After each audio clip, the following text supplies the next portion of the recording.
So hello guys, welcome back to my vlog. Ngayon, I'm very excited guys to share this to you guys na nakabili ako ng black boots for my formal attire. This is my very first boots na susuotin or masusuot or actually nasuot na. I'm very excited because this is my very first boots na nabili and on a very cheap price. Before, nag-share ako regarding dun sa aking Tabi loafers na nabili and review ko. So, now, ganun din yung gagawin natin for these boots. Actually, before ako bumili ng Tabi loafers, ito talaga yung pinakagusto kong bilhin. But yung concern ko kasi dahil hindi pa ako nakapagsuot ng boots, feeling ko kasi parang mga pambabae yung mga boots. So, I feel weird na magsusuot yung lalaki ng boots.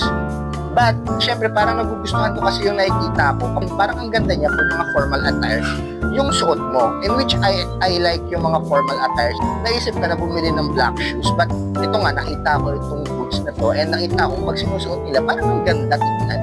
Parang mas nakaka-elegant tignan. So, binili ko yung loafers, because I'm very excited also dun sa loafers. Pero dahil nakita ko na nag-sale itong boots, agad ko nang in-add to cart, and agad ko nang purchase. Boy! So, ito na nga guys, yung sinasabi kong boots na nabili ko. Ang ganda niya guys, yan. Actually, nasuot ko na siya sa office. Napakamura niya. For 700 pesos, makakabili ka na netong boots. But fortunately for me, nabili ko siya for around 550. Kasi nakita ko nag-sale. Nagulat ako kasi ganito pala kataas yung takong. So, yan. Medyo mataas pala siya. So, nung sinuot ko siya, medyo tumangkad talaga ako.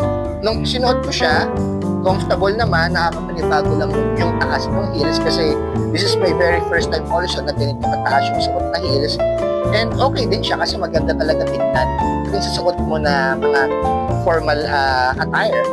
May binili ako sa supermarket and nagtitinginan yung mga tao kasi parang ang taas siguro ng takong and parang maninibago siguro yung mga tao na may lalaki na nagsuot ng ganito kataas na heels.